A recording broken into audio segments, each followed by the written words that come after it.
Hanging out with Mark Sabatine here at the house the weekend after the U.S. Open for the Professional Bowlers Tour as the season is cranking along. Hopefully all you guys in your leagues are doing real well and having some fun. Mark and I share two loves. Of course, racing is probably the big one, but our first one was bowling. Mine grew up in the era back in the black and white days when pretty much everybody bowled at that point. Dick Weber, guys like that were there. And Mark Sabatine was one of those guys. He's 66 years old, started bowling at age 6 out at Finger Lakes Bowl. Averaged 235 back in 1971. And if you know anything about bowling ball technology, this is way before plastic even. So that for him to average that was really something. Went on the tour as a youngster at age 18 with Cliff Saliba. This is back in the days with Chris Schenkel and Bo Burton, back when when again bowling was absolutely huge. So this time we're going to talk about bowling. Later he went on to do the lanes for the PBA. You used to see him on TV from 2004 to 2012. They'd show him up there at the line during the shot and they'd reference him. Mark Sabatine joins us. How we doing, man? Good. How are you? Good. Big weekend for bowling, huh? Yes. The U.S. Open. Yep. My fairite tournament. Very of the good year. tournament. Yep. And you said you won a regional qualifier in that years ago? Yeah, a long time ago. Yeah. Imperial Lanes. I shot back-to-back 300 games. Mm-hmm. Then we had to go to Lakeview in Fulton, and that place was very hard at the time. And all I want to do is shoot 100 under, and I was 80 under, and I was still in the lead. So, but when he's talking about under, it's based on 200. Right, So they don't keep total scores. It's all kind of like golf almost. Right. You're under par or over par. Yep. And so that was obviously what you wanted to do as a kid, was be on tour and bowling against all those guys we grew up with. Yes, I did. But unfortunately, I hurt my hand, and I had a couple backers, but I realized that I wasn't going to be a Parker Boner or Roy Anthony, and so I said, well, I go home and go to work and bowl on weekends, and that's what I did. Well, you kept working in bowling, though, didn't you? Yes, I did. Yeah. And because there's basic different people that work at the bowling alley. There's the people at the desk, there's people behind that you don't see that work on the lanes when a pin drops and stuff like that. But the main guy, especially in the leagues, is the guy who puts the oil down. That must have been incredibly hard to learn, especially back then before the machines we have today. Right, yeah. I learned from one of the best, Mo Pinnell. He was very good, very smart individual. I actually, he used to do James Street lanes. He used to do a resurface. And he used to say to me, son, what you're going to see here today is you keep to yourself.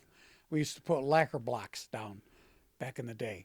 Oil the lanes flat and put lacquer, a 17 board, and keep putting lacquer blocks there. Why? So, because the ball would hit that and stop towards the pocket. But it wasn't the oil, it was the lacquer blocks, the buildup of the lacquer blocks. Would it make it hook or make it sit? Make it sit. Make it sit. 17 is the pocket. Mm-hmm. So he put 15, 16, 17, he would put lacquer blocks up.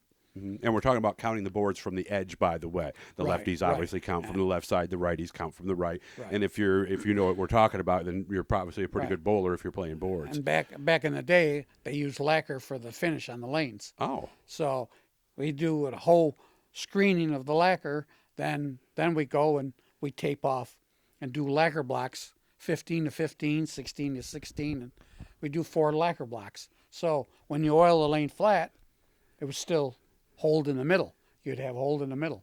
Gotcha. Yeah, all these little things that I didn't understand, and people used to try to tell them to me, but when you're standing on the approach and you're trying to hit your mark and you can't even do that, bowling becomes a lot more difficult. When did you go from a regional guy oiling lanes to get the attention of the PBA Tour? Well, I did, like I said, I was doing the regional for almost 10 years, and then the PBA national job opening up, and Ryan Schaefer and Dougie Kent, who bowled in the East region, got a hold of the PBA and said, look, we got one of the fairest lane men. He does everything exactly what he's supposed to do. He doesn't play games. And I got a phone call.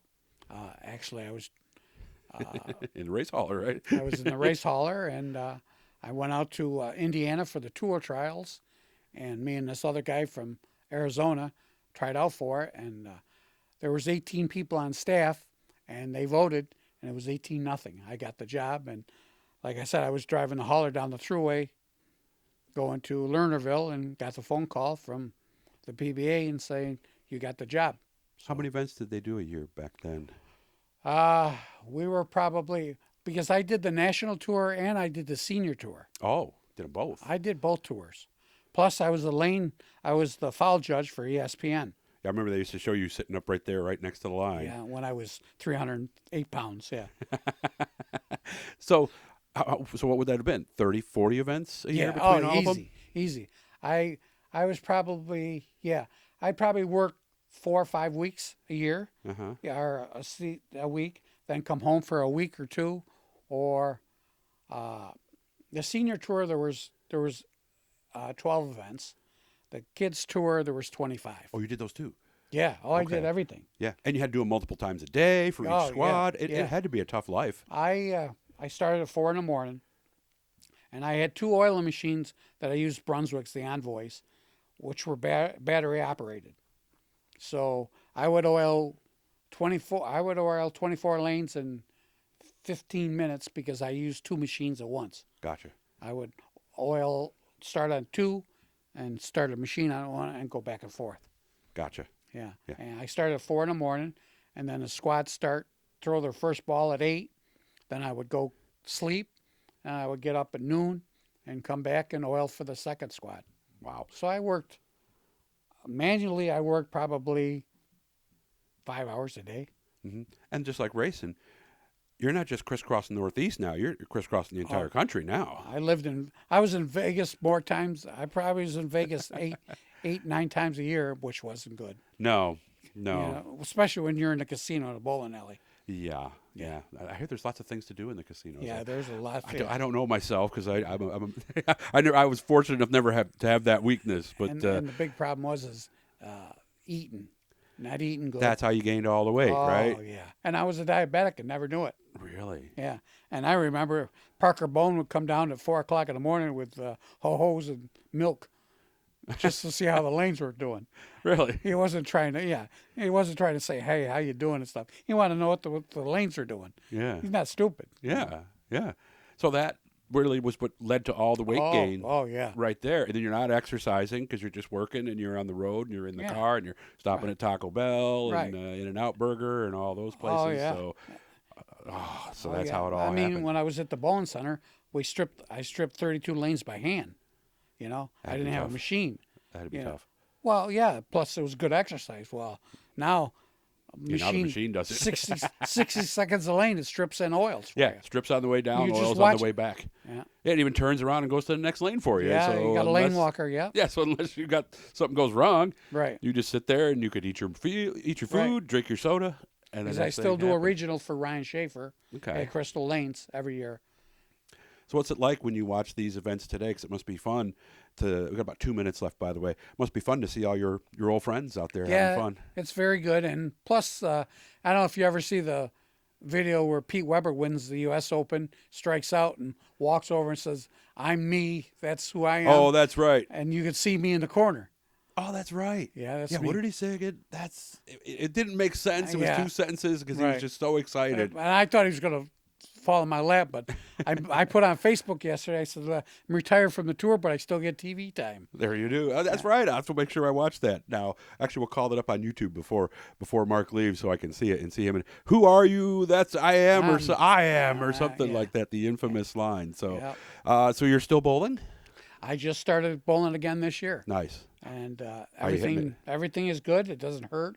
I mean, I went from 9 miles an hour. I'm up to 12. Okay. And but the pros roll over 20 by the way. So right.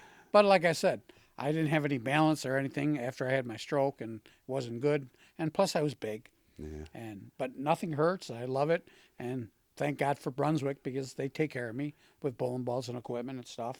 Nice. Hopefully, I'll get my knees done this year, and I'll be able to get back because it's been a couple years since I've bowled now. Last question. We only got a few seconds left. What's your average right now? Or do you want to say? Oh no. I started with 99.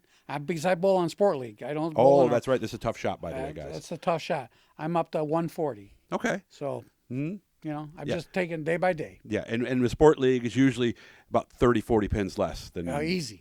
Easily, and sometimes even more. Appreciate you spending some time with me, man. I'll make sure I come out and see you sometime. And thank you. Look for Mark at the racetrack this summer and at a bowling alley near you. I appreciate. Hit the blue E, subscribe, share, all that good stuff. And if you got a request, make sure to let us know. We'll get it done for you.